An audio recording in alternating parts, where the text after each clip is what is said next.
are back in Jersey City, New Jersey. It is the Postgame show for Team Baggage and Del Caribe. Del Caribe, a 103-62 winner. Once again, this is the Postgame show presented to you by our friends over at DraftKings. This, of course, is Mel Farrell. I am Chris Rose.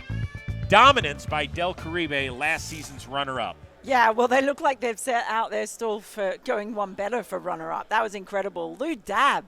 It's a worse name for a batter of his class because he did everything but dab it. Right? He smashed it around. It was amazing. But look, for Team Baggage, there was something in there and that there was the improvement, just 17 in that first inning. So they improved, and that's a good thing. But, gee, the quality all round from Del Caribe.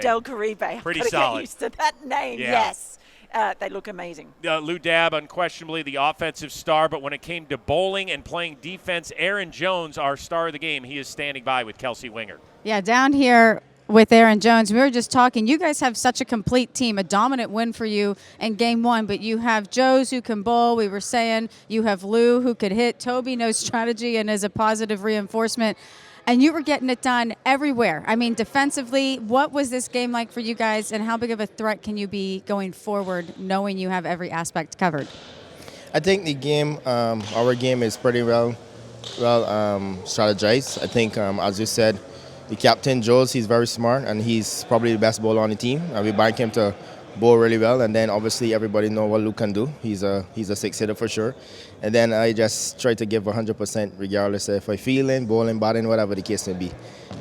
So I think the team is pretty much well balanced, and we're coming for the championship for sure.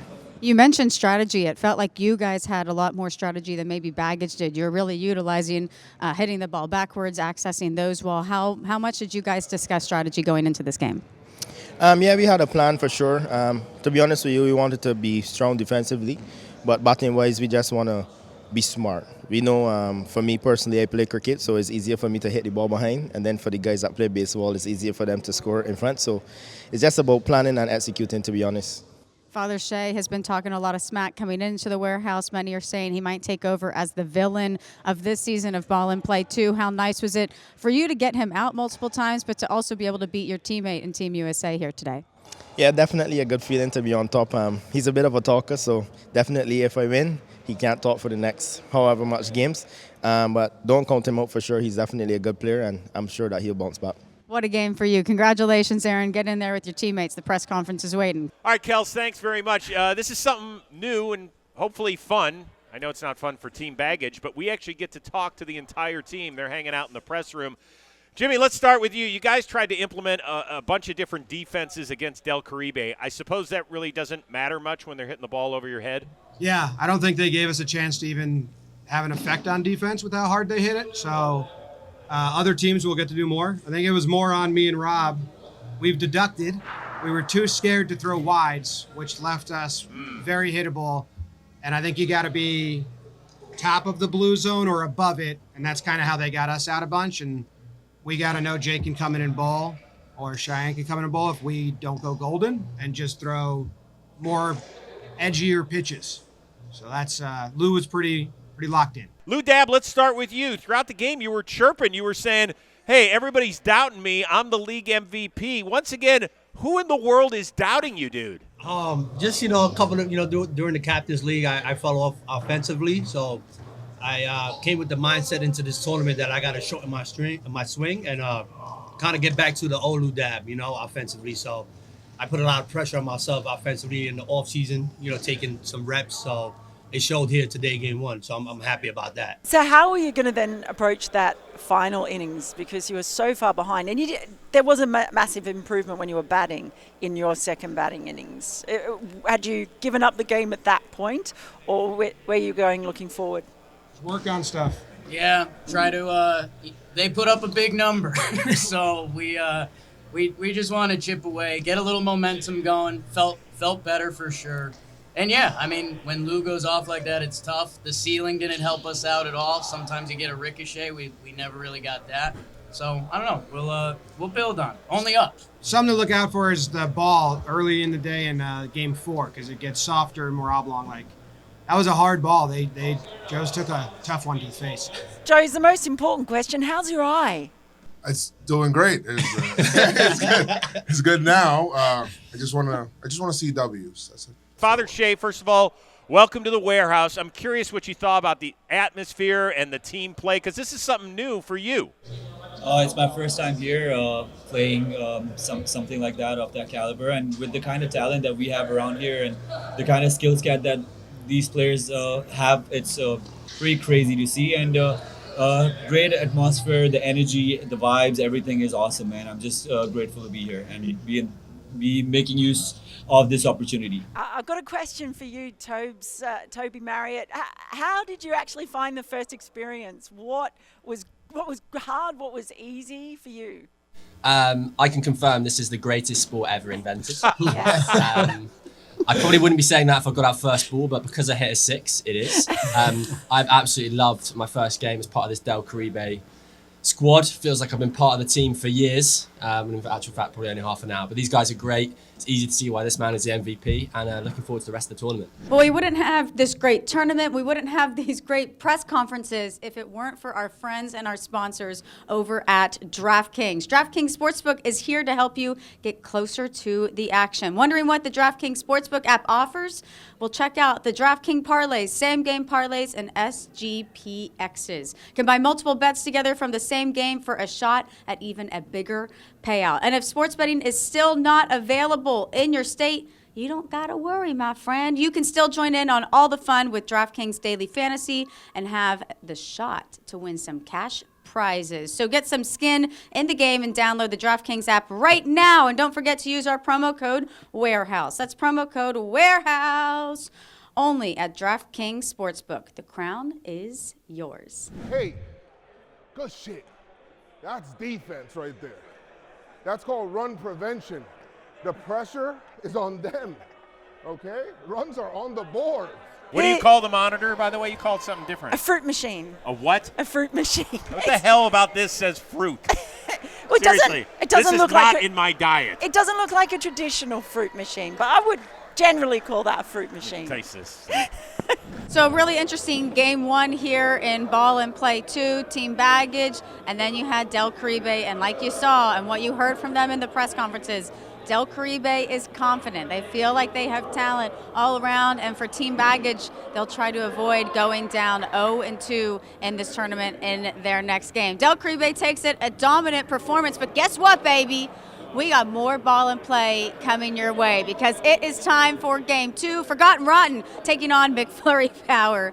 This one should be good. Let's go ahead and get you up to the booth to the people who are going to call the game, Chris Rose and Mel. We are back in Jersey City, New Jersey. It is time right now for the DraftKings pregame show for Ball and Play Season 2. We've got McFlurry Power taking on Forgotten Rotten. Kelsey Wingert is down there on the concrete. I've got my girl Mel Farrell here. I am Chris Rose. All right, Mel, here's the deal. Forgotten Rotten has won 2 banners as Blitzball champions. McFlurry Power has won the last 2 championships inside the warehouse in Floorball and Blitzball Battle 4. But the odd thing is 3 of the 4 players on McFlurry Power have never played Ball and Play before. What's going to happen? Well, that could be significant because all 4 players on Forgotten Rotten have experience in this game. So it's whether or not I think that McFlurry can get up to the pace of the game, because the pace of the game is absolutely ridiculous. There's not much time for thinking out there. Can they get up to that quickly enough and get with the strategy?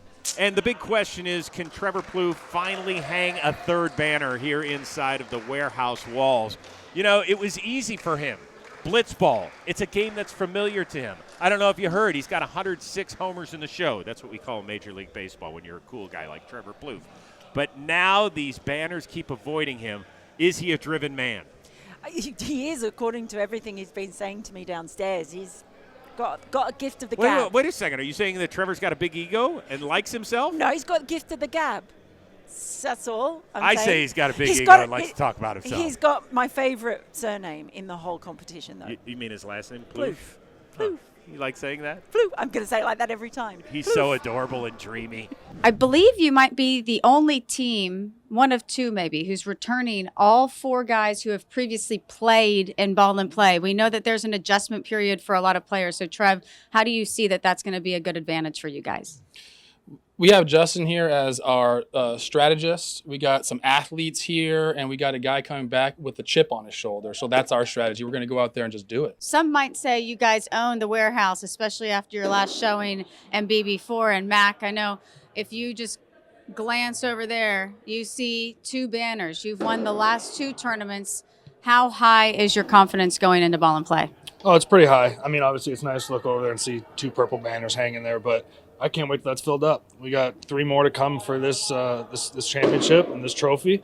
And, this is just another one. And watching game 1, I don't see much competition out there. We should just step up and roll through this tournament like we have been with floorball and blitzball. I think we won, 8 or 9 in a row now, and we'll just keep it rolling. Not real too worried. Shelfie, this last tournament that we saw in ball and play, there was a tragedy that happened. You tore your Achilles. I did. I'm not kidding if you didn't watch. It was he tore his Achilles. So I guess what are the emotions being able to come back out here? How has rehab been in the last year? Good. It's a full circle moment for me. It was a wild ride, but I've been good for a couple months now. I've already got some practice games in, so I'm ready to roll. For the 3 of you guys on this side, it's your first time ever playing in ball and play. Justin Dill is our only returning player to ball and play. So what did you take away from last tournament that you're able to help them? We know they don't have a lack of confidence, but the strategy of the game.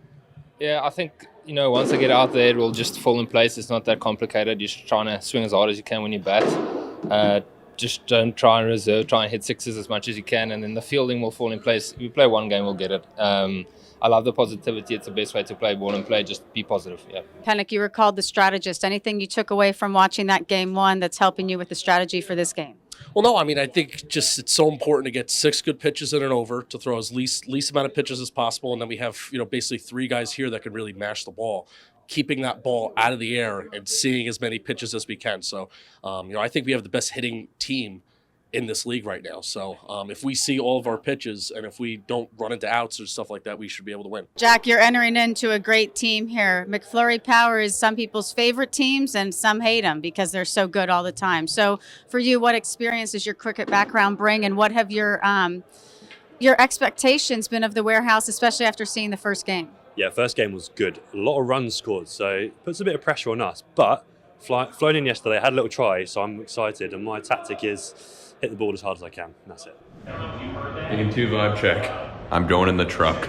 Is this allowed? It's allowed. Vibes are good. Vibes are good, you would say? Vibes high, man. Vibes are immaculate. Vibes are really high right now. Ready, 7, take 7. They're working. Vibes are high? I'm sorry, I was trying to be part. Yeah, that's good. All right, vibes are high in the truck. Let's go back to the field, I guess. I always love to see who's on vibe check duty. Like, at the end of the day, I think we're going to grade the best one. See who really deserves one of those John Boy Media bonuses. All right, before we get out of here for the time being, Kelsey Wingert, give us a prediction. Okay, I am having a hard time picking against Team McFlurry Power in anything anymore, especially when the last 2 banners are hanging right above my head. You mentioned it, Forgotten Rotten has experience in this game, but Justin Dill on McFlurry Power is one of the best guys we saw in this tournament last year. Jack will be a good addition. And look, Kyle and Kollin have proven what they're able to do in this warehouse, no matter what the sport is. So for me, it'll be Team McFlurry Power. All right, Kels, Mel? Well, I want to go with McFlurry, particularly because Jack Meacher, my mate, is on that side. But I can be bought off with any swag. And Forgotten Rotten have... Oh, you got to put that on, girl. Let's go. Oh, yeah. Oh, my gosh. So I must say that Kyle Mack from McFlurry did literally take his shirt off and try and K-Mac did? K-Mac did. He's got a really hairy chest. So probably best that when you think of the children... Maybe best that I give it back to him, which I did. So now you're picking against the team because of a hairy chest. Why not? You know what? I've got a lot of hair on my chest, so I'm going to go with K-Mac and crew. Why not? I don't care if they don't have experience. That stuff doesn't matter. But you'll have to see for yourself. We will see you tomorrow night inside the warehouse. For Mel, for Kelsey, and our amazing John Boy Media production team, I am Chris Rose. We'll catch you for game number 2. Ball and Play League, presented to you by DraftKings.